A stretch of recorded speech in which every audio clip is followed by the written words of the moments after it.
Tony Katzer, the CEO of the IAB Tech Lab.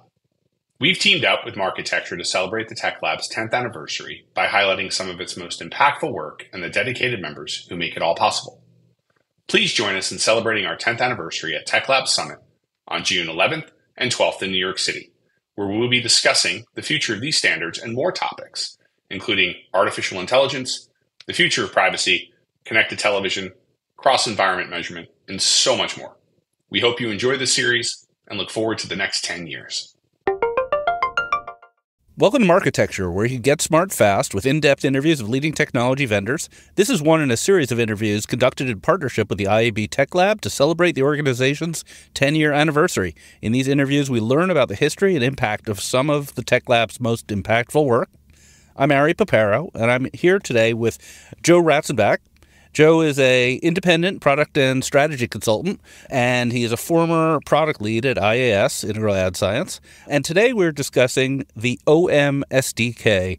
Joe, thank you so much for being here. Thanks for having me, Ari. This is fantastic. It's the second once-in-a-lifetime experience I've had today with the eclipse and now getting to do this podcast with you. Thank you. Yes, we're recording this back in early April when the eclipse came. It was very exciting. So hopefully I'll be able to see tomorrow.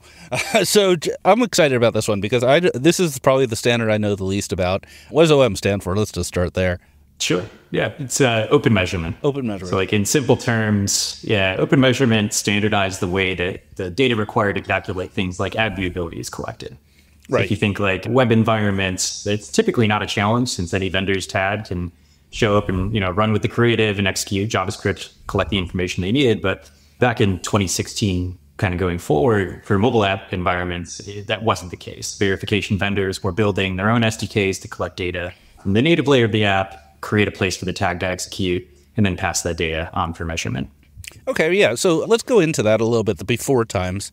So if you were an app developer and you wanted to get some brand dollars, you'd probably get asked, hey, how do I know it's viewable? Or how do I know, this isn't fraud? And that was probably a big problem for getting those brand dollars, right?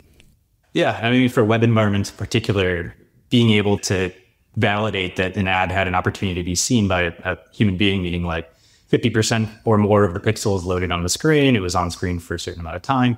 For web, that was table stakes. But for mobile app, it was a technical challenge that required a specific implementation, and there just wasn't coverage for that at the time. So why don't you take us through what the technical challenge was? Was it just a pain in the ass to install 2 or 3 SDKs, or was there more to it than that? Yeah, I mean, you can almost think of it like verification vendors were requiring you to take a different DVD player to watch their DVDs. So if you wanted to watch everybody's DVDs, you kind of needed to have all these different implementations of different DVD players. So open measurement ended up becoming like that universal DVD player that allowed you to watch any DVD you wanted. So from a publisher's perspective, having to integrate multiple SDKs that essentially solve the similar or same problem. Anytime that you go and make an update to the App Store, anytime you discover an issue, it's an entirely different set of problems that you have to troubleshoot through, or a different place that you'd have to test and work through. It increases on the user experience side, things like app load. So the size and weight of the app that people are downloading onto their phones is larger. There's more places that things could go wrong and so forth. So how did this come about? Were the measurement companies the ones who really wanted this, or the app companies? So this came about when I first joined IAS. One of the things I was tasked for was growing our mobile app revenues and coverage, et cetera. And doing so after speaking, with folks across all sides of the industry was, there's a larger problem here. This is more of an ecosystem challenge because the vendors that did have coverage at the time were still single-digit percentage coverage. And growing that was a challenge because, you go and, hey, we built our own, we're going to go have a conversation with different publishers and SSPs. And it's like, well, we only have so much space on our roadmap. We don't ideally want to integrate multiple that perform the same set of calculations or solving for the same problems. We're concerned with integrating anybody's SDK. Like all of these different objections came up. So it was, if we want to address this properly and actually help, because mobile app spend from an advertiser side was still pretty small. It was largely due to things like this. So if we wanted to grow, IAS's revenues and we wanted to help advertisers move this along for them, because this was, what advertisers were asking for, we had to come up with something that was a bit bigger, something that would actually be, at an industry scale. Otherwise, the single digit percentage coverage that some vendors had, it would take them years for that to grow out to something meaningful anyways. So we built essentially our own version of this, but did so in a way that enabled essentially any vendor's tag to execute in that environment. So when you said we built it, are you talking about IAS or are you talking about the group? It began at IAS. So we first built this out internally at IAS, and it was originally called AVID instead of OMID, ad verification interface definition, as opposed to open measurement interface definition. And so we built this out, and we kept trying to get feedback from various folks. We were trying to build consensus and support around it, and going across the ecosystem to various other vendors, publishers, SSPs, advertisers, and agencies, and so forth. And over the course of that, also having conversations with the MRC, the Media Rating Council. Mobile app advertising verification guidelines weren't yet finalized. They were still kind of in draft. Trying to work with the MRC to make sure that there was a clear path for accreditation on things like this, that we had a solid understanding of what that required, but also that they would have support for an industry-wide solution to solve these problems. So along the way of this, there were definitely objections, from folks largely on the verification side at first. Of some companies had already had a little bit of a head start on getting coverage. They were also working through acquisition talks, which we learned about later. So, there were efforts to try and slow this.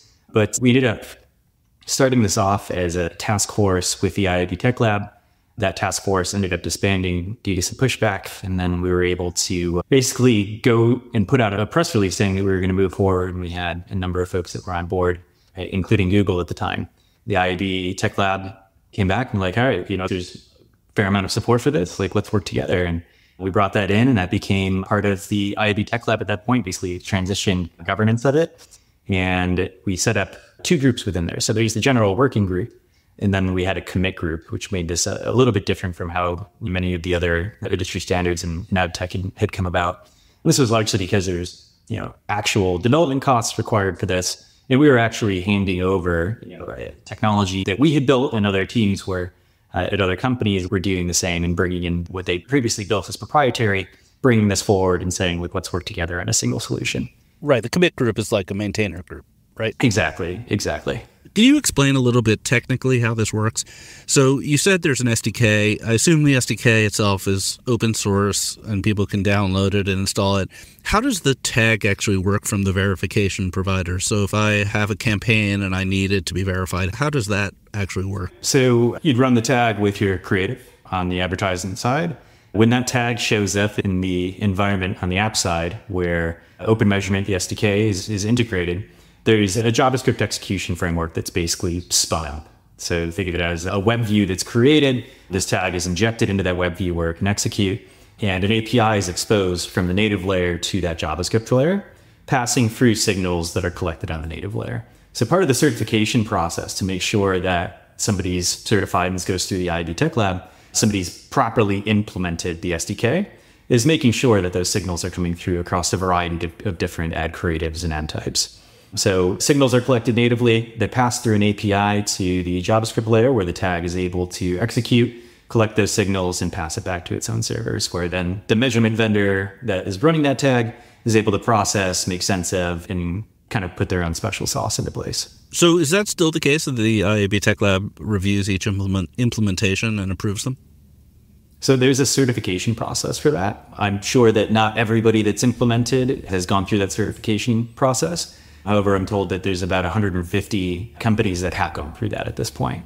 That's great. And those are app developers. Do you have a sense for how many verification vendors are involved? Well, so this is app developers, it's SSPs. It's now expanded to include connected television and things of the sort there. But the verification vendors, I don't know the exact number at this point, but the commit group, when I was last part of it, included, SSW Verify, Oracle Mo, and so forth. Right. Yeah.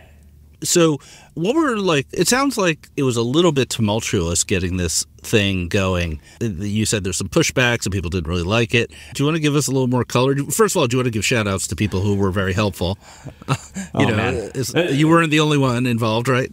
No, it definitely wasn't. As shout outs, I can go on forever on this one. I mean, even internally, IAS, they acquired a company that basically became our mobile app team on the engineering side largely. And they were incredible throughout all of this. So like Neil Thorne, Phil Harris, Richard Wiggins, Jason Cooper, so forth there. Support from Michael Kraus, Scott Knoll, Dave Hahn, that was incredible on the IAS side. And then, Joe Quaglia, Denise Zaraya, a lot of them on the business development and agency side, helping to support. And then moving this out, I mean, the team at Google was phenomenal. Jay Lieski was pretty integral.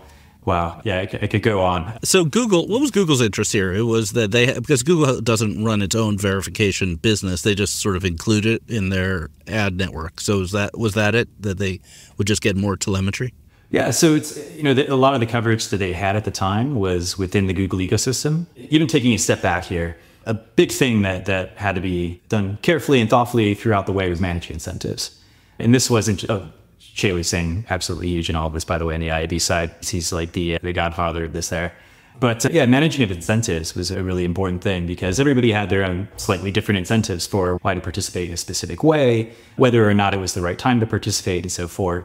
But yeah, I mean, for Google, you could think of it, at least the way that I had thought of it was, a lot of the coverage they'd had with their own offering was specifically on Google O&O or within, where they'd already had an SDK in place. So being able to help expand footprint outside of, the Google ecosystem was an important thing for them. But also being considered in the same way because they'd offered it as a free service. Then you also had, folks like IAS Mode DV that were offering this as part of a paid service. So being considered in the same conversation there, I think. Makes sense. Yeah. And so what was it like when you announced it for public comment and then final? What was the feedback?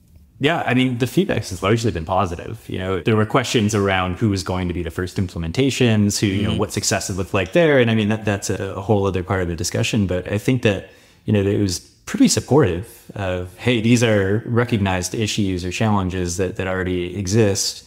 And being able to go and address this and ideally put something out that can bring scale, within a single digit number of years, as opposed to what the alternatives potentially look like, was something that people could rally behind. Right. Do you remember who the first implementation was? I think it was Pandora. It's a good one.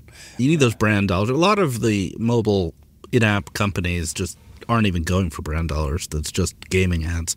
So you got to pick the ones who really care a lot. So it's evolved a lot over the years. It now supports connected TV. I don't know if you're still very involved, but what have you seen in terms of its next generations and evolution? Yeah. So full transparency, I haven't been day-to-day involved in this in quite some time, maybe like 5-6 years. But adoption otherwise has been significant. I mentioned before, it's over 150 SDKs and apps that are integrated and certified. It's a global footprint that's in billions of devices. So there's pretty strong indication of industry support for this. But it's involved to become a pretty critical component of the digital advertising ecosystem. So it's expanded platform-wise. Initially began with mobile app. It's expanded to include web video. It's expanded to include connected television. There are plans for integrations on the platform side with LG and Samsung. So it's continuing to expand as where people's eyes are going. There's going to be a need, particularly from the brand side, to verify that people have the opportunity to see those ads, that it's meeting the criteria required for an advertiser to pay for it, and that there is a implementation in place to service that. Yeah, it's very exciting to hear that it's getting involved in web video and CTV because we're crossing streams a little bit with the VAST standard that I helped create, that we have another episode about. But one of the problems with VAST is that it is awkward or difficult to run verification tags. And as a result, some publishers have abandoned VAST and instead gone with the less secure vPaid. And so the ability to verify within a video player solves probably the biggest holdback of VAST usage. So hopefully that'll be a good trend that will continue. So I have one last question for you. If this standard OM was an animal, what animal would it be? Oh, man. That's a fun one. I think if open measurement were an animal, it would likely be a honeybee. So these play a vital role in their ecosystems through pollination and contributing to the growth and reproduction of various plants and animals that depend on that. They also have the power to I suppose, sting threats to their colony. So open measurement's footprint is now spread across the digital advertising landscape, enabling trust, fostering growth, and facilitating a means for vendors to root out bad actors. So I think that's probably a decent example. All right. Well, Joe, thank you so much for being here. This is a great conversation, and thank you for your work on the OMSDK Open Measurement Standard. Thank you so much, Ira. Thanks for listening. New interviews are added every week at marketecture.tv and your favorite podcasting app.